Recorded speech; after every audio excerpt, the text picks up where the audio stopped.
Olá!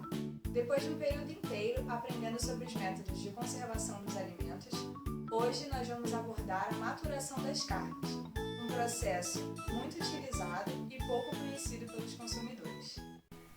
Para o desenvolvimento desse trabalho, teremos a participação de Diego Torga, Emília Madeira, Fernanda Alves, Gabriela dos Santos e Michele Orfan. Não é possível precisar o momento exato em que o homem passou a ingerir carne, segundo a antropologia. Porém, é provável que nossos ancestrais tenham começado a consumir o produto há pelo menos 2 milhões de anos. Outra informação importante, que vem do passado, sugere que a carne fazia parte do prato na pré-história. Nossos ancestrais possuíam muito mais força no aparato dentário, o que facilitava a mordida e não exigia necessariamente o corte. Historicamente, em terras gélidas, a maturação era tida como uma forma natural de conservação. A bovinocultura é um dos principais destaques do agronegócio brasileiro no cenário mundial. O Anuário de Produção da FAO, de 1996, classifica o Brasil como sendo o segundo maior rebanho do mundo, com cerca de 165 milhões de cabeças, das quais 29,5 milhões de cabeças são abatidas, e 6,05 milhões de toneladas de carne são produzidas anualmente. Segundo a Anual PEC, de 1997, o Brasil é o quinto maior consumidor per capita mundial, com 39,5 quilos de carne por pessoa por ano.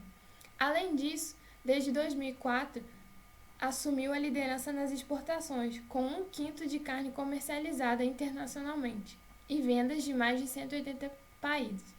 Segundo o Ministério da Agricultura, até 2020, a expectativa é que a produção nacional de carne suprirá 44,5% do mercado mundial.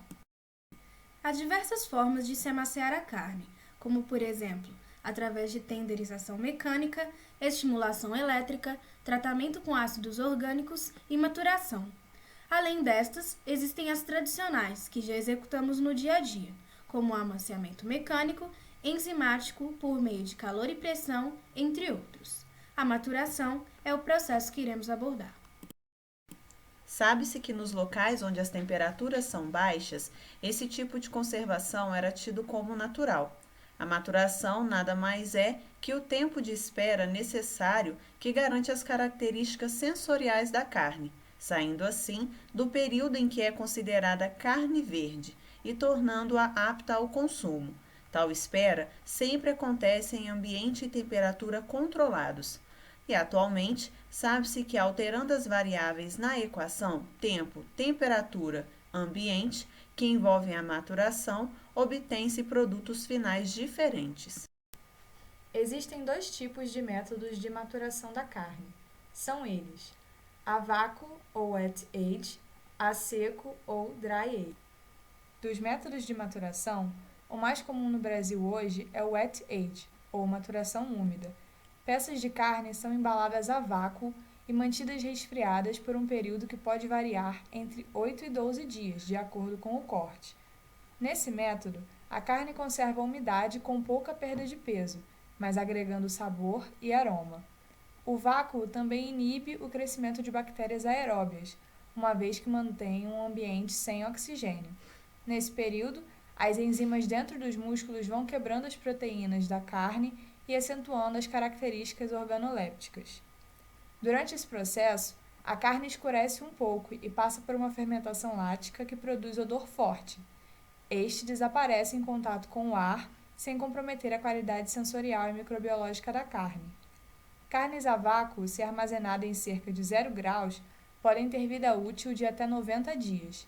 Já em casa, mantida sob refrigeração, pode durar até 30 dias. Essa imagem representa uma peça de carne conservada pelo método wet age, por 21 dias. Dry age, ou maturação a seco, é o processo pelo qual a carne fresca descansa em temperatura controlada com rigidez sem embalagem, de 0 graus Celsius a menos 2 graus Celsius, por período indeterminado, e vai perdendo líquido, criando uma casca. As enzimas da carne quebram proteínas, o que tem duplo efeito: maciez e sabor intenso, Da quebra das proteínas, tem-se aminoácidos responsáveis pelo umami, o quinto sabor que aguça o paladar. A peça maturada a seco chega a perder até 1/3 do peso perdido em umidade. Além disso, a carne maturada sem embalagem acaba criando uma casca natural grossa, escura e áspera. Ainda por cima, quando vai ser preparada, é preciso descartar a casca ressecada. A parte externa acaba funcionando como uma embalagem. Ela protege a carne da contaminação por bactérias indesejadas. Com esses dois aspectos, no processo de dry age, perde-se cerca de 30% do volume original da carne e, consequentemente, aumentando o valor do produto final. Observe a diferença entre o pedaço de carne maturado a úmido e o que passou por maturação a seco. Ambos ficaram 21 dias maturando. A principal diferença está na proporção entre carne e gordura. Na maturada a seco, a carne encolheu e a gordura parece maior. Na maturada a vácuo, as proporções são iguais às da carne fresca, pois não há perda de suco. Mas atenção, a carne maturada no processo do dry age não é a mesma que carne seca. Tal carne é salgada, empilhada em mantas e depois seca ao sol. Além da carne seca, existem outros métodos de conservação e seus produtos finais que podem ser confundidos. Por exemplo, a carne de sol, que é um método que também utiliza a salga, no qual a carne descansa em local ventilado, mas sem exposição ao sol. Outro tipo de carne é o charque, obtido a partir de um tipo de conservação muito parecido com o da carne seca e muito apreciado na região sul do país. Nesse método, a carne é salgada com uma quantidade maior de sal e é desidratada por 3 dias, sendo exposta ao sol para secar após esse período.